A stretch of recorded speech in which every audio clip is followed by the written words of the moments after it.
Music lover যারা, তারা ওয়াকম্যানটাকে ভীষণভাবে জনপ্রিয় করে তুলেছিল। আমার কাছে কিন্তু সোনির রেকর্ড হয় এরকম একটা ওয়াকম্যান এখনও আছে, সেটাতে ক্যাসেট বাজে। যেটা হলো যে আমরা যখন স্পিকারে গান শুনছি আর যখনই কানে একটা হেডফোন দিয়ে দিচ্ছি, তখনই মনে হচ্ছে আমি দুনিয়া থেকে আলাদা হয়ে যাচ্ছি। ওয়াকম্যানের জনপ্রিয়তা কিন্তু এই কারণে সবচেয়ে বেশি যে আমি সারা পৃথিবী থেকে ডিটাচ, কানের মধ্যে খালি আমার যার গান শুনছি সেই আছে, পৃথিবীতে আর কোথাও কেউ নেই। আমার এখনও কিন্তু অভ্যাস কানে হেডফোন দিয়ে গান শোনা, যদি জরুরি কোনো কিছু শোনার হয় সেটাও কানে হেডফোন দিয়ে শোনা, কারণ তখন বাইরের যত রকম সারফেস নয়েজ, পৃথিবীর যত গণ্ডগোল কিছুই আমার কানে আসে না। তো তখন আমরা মিউজিক লাভার যারা, তারা ওয়াকম্যানটাকে ভীষণভাবে জনপ্রিয় করে তুলেছিল।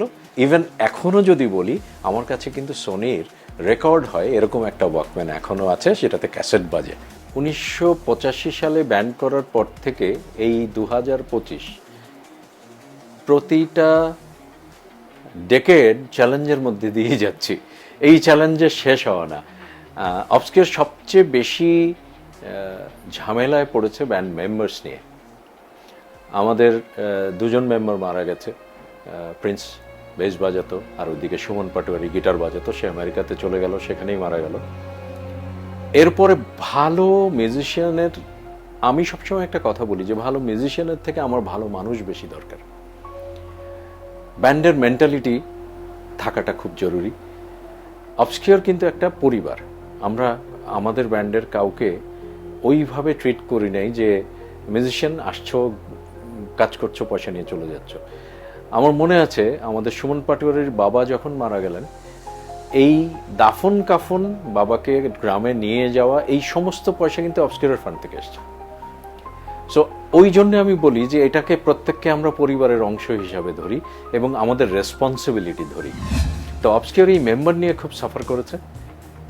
2025-এ এসেও করেছি, কিন্তু এখন আমরা একদম সলিড একটা লাইন আপে আছি।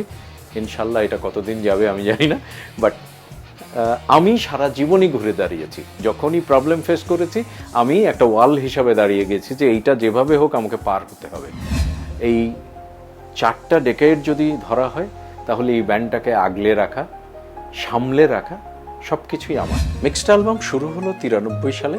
আশিকুজ্জামান টুলু ভাই আমাদের চাইমের কর্ণধার, এবং টুলু ভাইয়ের সবচেয়ে মজার ব্যাপার হচ্ছে অসম্ভব সুন্দর কম্পোজিশন এবং অসম্ভব সুন্দর সুর।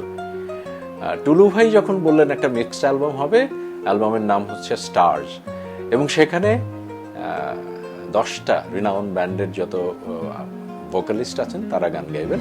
আমাকে যখন ডাকা হলো আমার মনে হলো আমি ব্লেসড যে টুলু ভাই আমাকে ডেকেছেন, এবং স্টার্স রাতারাতি ম্যাসিভ হিট হয়। মিক্সড অ্যালবাম যখন শুরু হলো আমরা সবাই ভীষণ রকম ইন্টারেস্টেড হলাম এটাতে, কারণ তখন আমরা গান গাইছি, আমাদের গানের সংখ্যা বাড়ছে, এবং এই সুবাদে নতুন নতুন কিছু মিউজিক ডিরেক্টরের গান আমরা পাচ্ছি।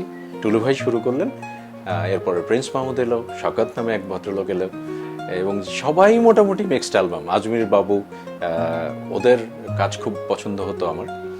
কিন্তু সবচেয়ে মজার ব্যাপার, মিক্সড অ্যালবামে গান গাওয়া আমি বন্ধ করলাম সবার আগে। বন্ধ করার কারণটা হলো, একটা সময় দেখলাম যে টিপু ব্র্যাকেটে অবস্কিউর, মানে ব্যান্ডটা তখন ফ্রন্ট লাইনে আর নাই, কারণ আমি গান গাই আমার ব্যান্ডে, সুতরাং আমাকে যে টাকাটা দেওয়া হচ্ছে সেটা আমি একা পাচ্ছি, ব্যান্ড পাচ্ছে না। তাতে কি হচ্ছে, ব্যান্ডগুলোর ক্ষতি হচ্ছে। তো প্রচুর কাজ করেছি, আমার মনে হয় যে প্রিন্সেরই তো প্রচুর গান। পরে আমি দেখলাম যে না, এই কাজটা করা আসলে ব্যান্ডের জন্য ক্ষতিকর হয়, আমি সবার আগে বন্ধ করলাম।